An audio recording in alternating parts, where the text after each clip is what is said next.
I'm going to be your MC tonight. We're going to do this damn thing. Every comic you see, you're going to see twice. So we're going to have so much fun. The first of these comics that I'm going to bring up to the stage this evening has hauled his cookies all the way down from Bellingham, Washington. That's practically Canada. Oh my God. So show him a lot of Portland love. Please put him together for the very funny Brady Secules.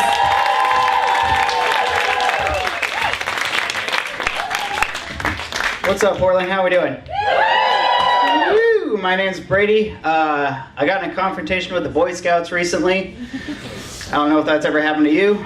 Probably not. You're probably better people than I am. But here's how it went down for me. I was walking up to the front of a grocery store. Out front, there was a table set up. 2 little Boy Scouts sitting at the table. As I walked past, one of them called out to me, "Hey, mister, would you like to buy a bag of popcorn and help support the Boy Scouts?"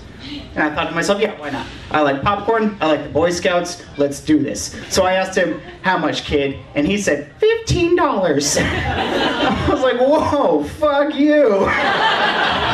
And I left, I walked away. But it got me thinking though, the Boy Scouts are out there selling bags of popcorn for $15 a bag, and the Girl Scouts are selling boxes of Girl Scout cookies for $6 a piece.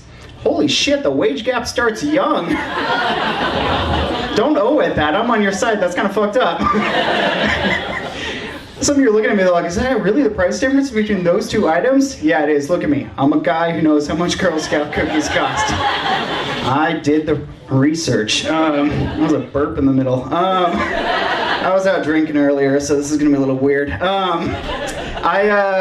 Speaking of my bad eating habits, I went to the grocery store a little while back, and I was shopping, I was pushing my cart through the store. I went into the macaroni aisle, and I discovered there was a sale on macaroni boxes, and I was like, oh, hell yeah. So I started loading up the cart, like 2 boxes at a time. I was like, 2, 4, 6, 8, 10, right around 10 boxes of macaroni. This mother was walking down the aisle, and her 4-year-old daughter was next to her, and the 4-year-old had been watching me, and then she shouted and pointed for the whole store to hear, "Look, Mama, that man is buying so much macaroni. I didn't know you could do that."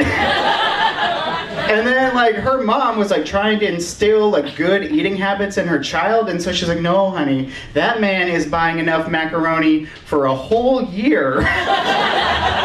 "Aren't you, sir?" And then she looked at me like, "Come on." And I was like, "I have to teach your child?" So I looked down at the little girl and I was like, "All this macaroni is for today, and I had ice cream for breakfast."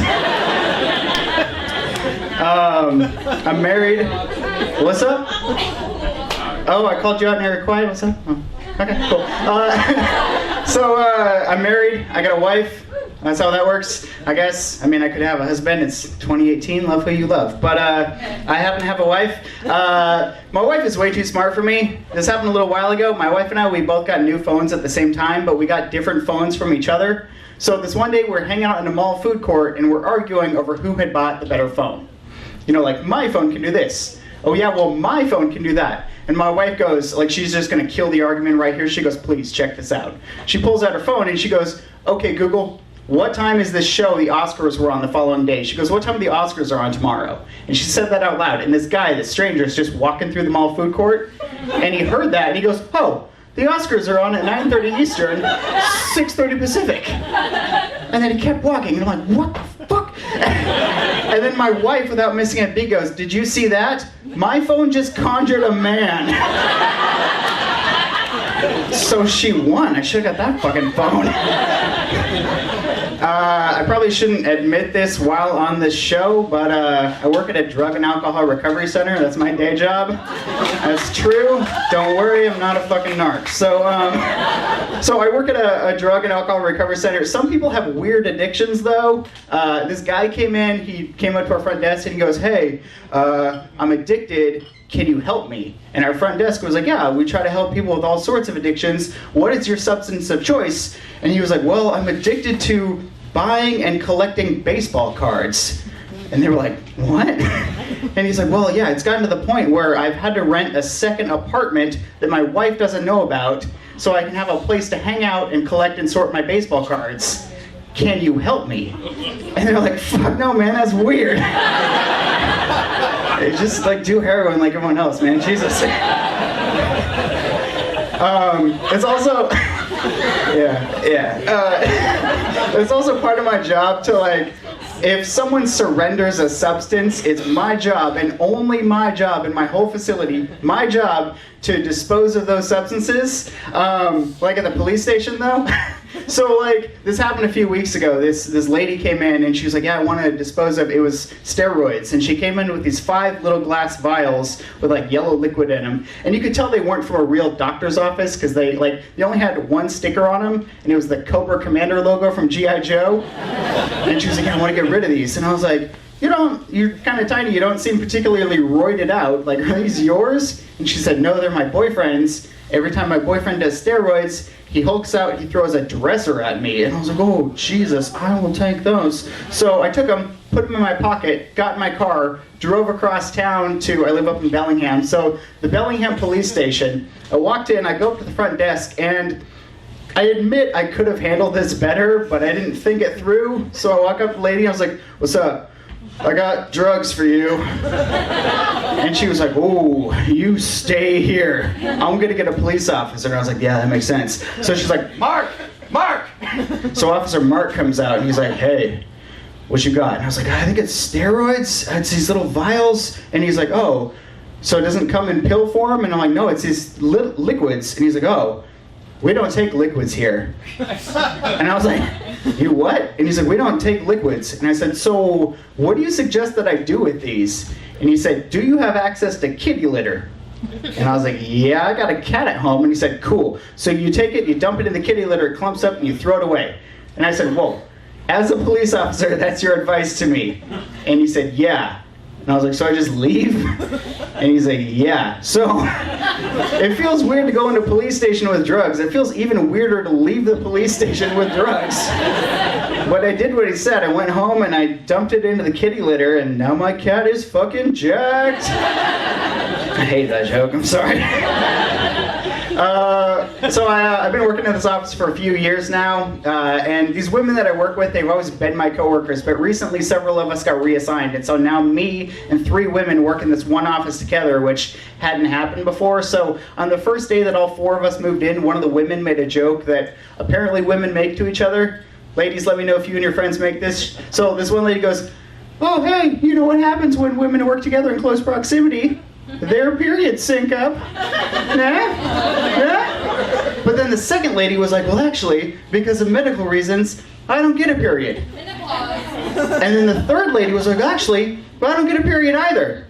And then the first woman, the one who brought it up, was like, I was trying to make a joke, but if I'm going to be honest, I don't get a period either. So none of them get periods. So then I said, looks like y'all synced up with me. You're welcome. My name's Brady Secules. Thank you. Keep it going for Brady! Yeah! Yes! You guys ready to get the second half of this show rolling? Oh my goodness. We sent all these comics out to do the Lord's work for you. They've been putting work in out in the Potlandia bus. I went in there, it was hazy, it was like the beginning of a music video. The doors open up and smoke billows out. But it does smell so good. You guys ready to get this thing rolling? You see your first stone comic of the night? All right, all the way down from Bellingham, back for your fine Portland asses. Show him some love, it's Brady Secules.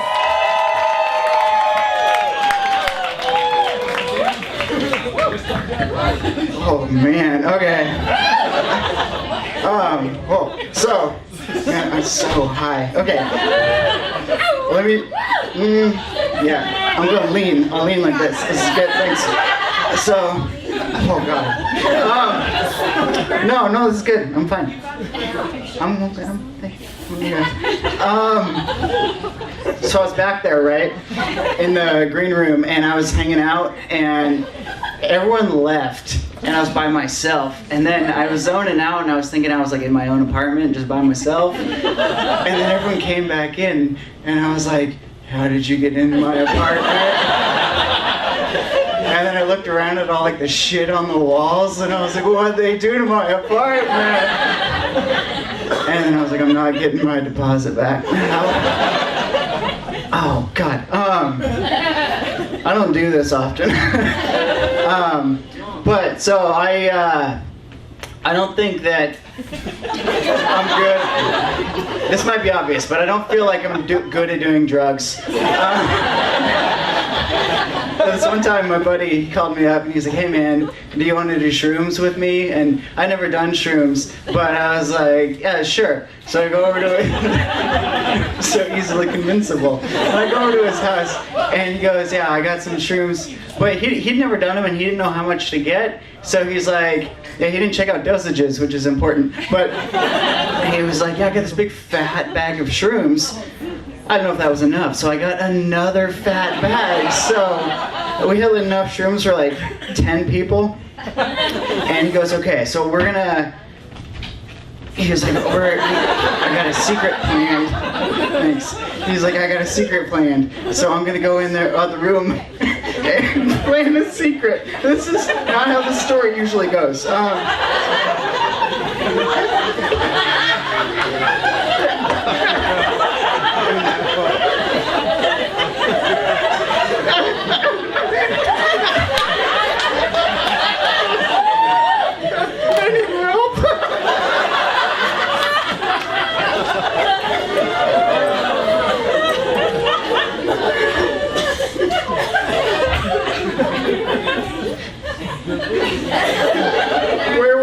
Okay, so we had a whole of shrooms, yeah. And so then he left. And then he told me before he left, he's like, oh, so we gotta put the shrooms in this chili, and then you warm the chili up on the stove, and we'll eat it, and then we'll do this rice. And I was like, cool. And then he left, and I was alone, and unsupervised. And then I put the shrooms in the chili, and I'm stirring, and then we gotten high. I don't remember if I told you that part first. We did weed first. Did I tell you that part? We smoked the weed first.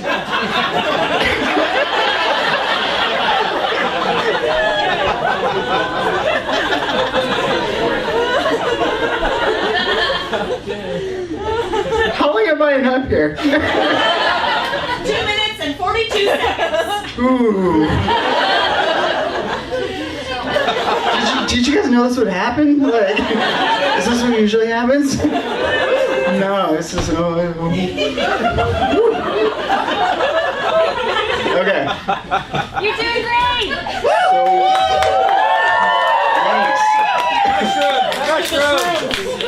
What's that? Mushrooms. Yeah, no, so we smoked weed first, and then he left the room. I ate the shrooms because I was already high from the weed from earlier. And I had the munchies, and then I ate the mushrooms and the chili, and then he came back, all of them, like the 10 people's worth of mushrooms, all of them, yeah, all of them by myself. And he comes back and he's like, oh, I packed some backpacks, we got some gummy worms, we got some Gatorade, we're going on a hike, where's the chili? And I was like, it was delicious. And then, so he's like, okay, no, it's fine. Like, and he's like, you want to go on a hike? And I was like, being in public doesn't sound like a bad idea at all. So we left his house, we go walking down the road, and we get to the crosswalk where you have to hit the button for the walkie guy. This is me hitting the button, I'm not jacking up my friend. That comes later in the story. No, it's not the story. So I hit the button, and then the walkie guy comes on. And my buddy's like, we gotta cross the street. And I'm like, okay, yeah. So, like, we're looking at the street, and it's like the black asphalt of the street with the white lines of the crosswalk. But to me, it looked like a black abyss with like a rickety Indiana Jones bridge. And then my buddy's like, let's go. So I'm like, okay, here we go. So I'm crossing it like this, crossing the sidewalk. I should point out, it's like summer, it's sunny out. It's like noon on a Tuesday. And we get to the side of the road, and my buddy's like, you're not okay. And I'm like, oh, we need to get out of public. And he's like, quick, run into the woods. So then I ran into the woods, and then I'm running through the woods, and I'm losing all sense of who I am as a person. And then every patch of sunlight I hit, I was like, yay! And every patch of shade, I was like, whoa. And then the trees above me started weeping blood on me, like so much blood. And I was like, whose blood is this? And then I passed out. And then a little while later, I kind of like woke up, and this dog was licking my face. And I was like,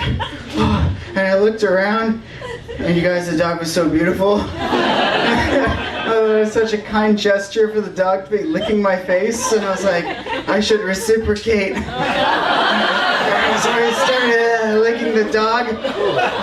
So me and the dog were making out, right?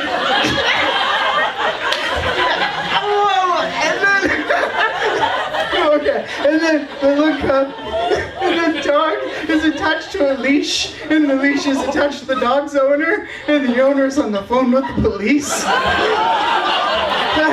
I'm like, oh, and then my buddy, he's like a few feet away from me in the bushes, and he's trying to get my attention, and he's like, Brady, and I'm like, what? And he's like, we gotta go. And I was like, but this dog though. And what I meant to say was, this is the best fucking dog ever. But what I actually said was, oh, I'm fucking this dog.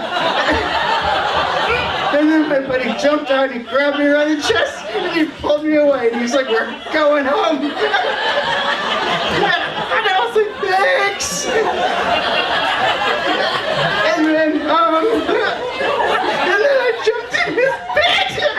I got my buddy's bed, whoa, and then I was gonna like take a nap, and he's like, man, get out of my bed, and I was like, dude, because I was tripping, right, and I was like, I'm God, I made this bed, I made you, I made everything, and he was like, Jesus Christ, and I was like, that's my son, you heard of him? Okay, bye, I'm Brady, bye.